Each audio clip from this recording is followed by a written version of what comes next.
Are corticosteroids and antibiotics overprescribed today?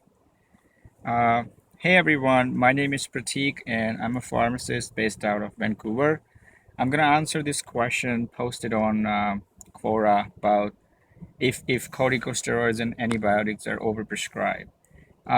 Personally, I don't think so. Uh, I'll be very honest because when I started practicing, and a few months later, this is what I thought that what's going on? Why are they overprescribing corticosteroids and antibiotics? However, that was a very narrow perspective of what I was thinking, because what I was doing is I was clearly looking at the number of prescriptions I was doing on a certain day, and in certain season. So probably, like, looking back now, I think that was not a completely accurate point of view when looking at the whole, the system. If you think of this as a system, and put this question as, is there really something going on that that needs our attention? I'll explain you why. First, let's look at what corticosteroids are. So they're basically, in common language, they're known as, wonder drugs. Wonder drugs means they can basically, work on any kind of symptoms that involves pain, swelling, itch, rash, you know, any kind of. They basically suppresses the whole body, when it's you know having symptoms that cannot be controlled by usual medications, and that's why we always warn patients, as well as recommend doctors to keep the courses of corticosteroids short term and low doses. uh, Now, I'm not very clear about who asked this question about why corticosteroids and antibiotics are overprescribed. I don't know if you're a patient or a pharmacist, or someone in the healthcare loop. But here's what we need to look at. You know, in our society, like in our system here, there's a huge demand of walk-in clinics. Why? Because a lot of people works. They can't get in to see their family doctors. Plus, they don't have family doctors. That's one of the main problems of Canada here, that people don't have family doctors. Now, when they go see a walk-in doctor, and if the walk-in doctor determines that the patient really is having trouble with symptoms which are not going away with all the tried and tested medications, they might prescribe corticosteroids. But it's not that everybody gets that prescription. It depends, completely depends on the situation, the symptoms.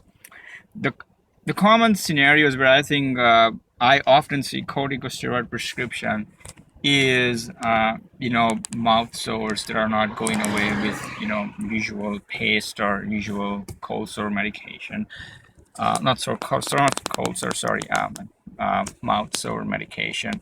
Then like very bad cough, people recovering from pneumonia, all kinds of symptoms that happens when someone is having an exacerbation in COPD. Uh, sometimes infection itself progresses so much that some of the symptoms like pain, swelling, or anything related to that has to be controlled by a corticosteroid. So if you combine the system as a whole, no, they're not overprescribed. I don't think so. Especially if the prescription is coming from a specialist, I wouldn't doubt the indication, because they know what they're doing, and there's a reason why patients are prescribed corticosteroids.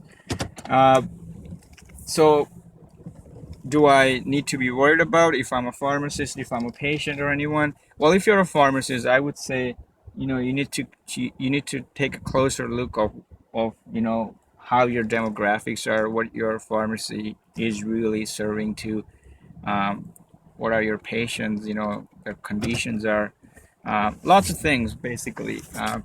However, if you're a patient, then I would say you don't need to be really worried about of these side effects because your doctor is probably on top of this and they know that you can't use this long term unless absolutely necessary. So I wouldn't be probably worried about this thing, except, go once in a while to get checkup and recommendations from pharmacists or doctors.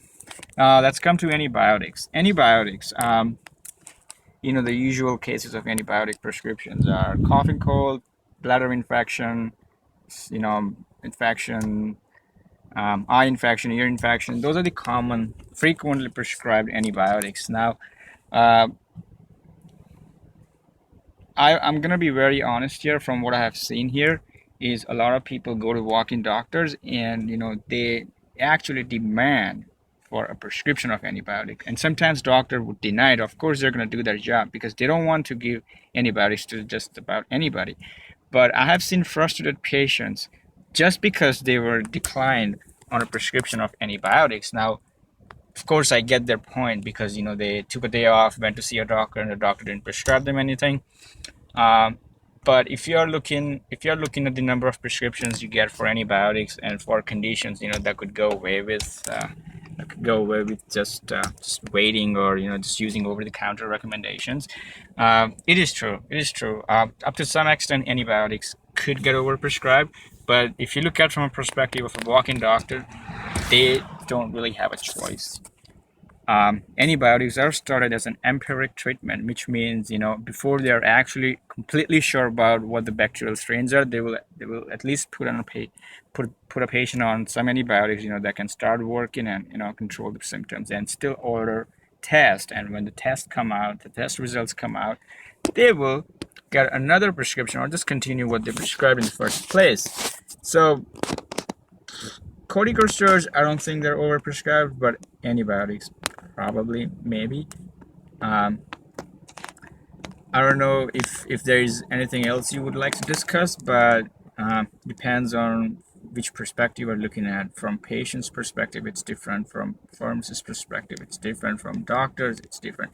Everybody has their own opinions and views. So, um, but you cannot take the experience, or you cannot take the data that you see in one place and try to extrapolate or try to conclude something entirely for the entire community or system. That's what I would recommend. Thank you.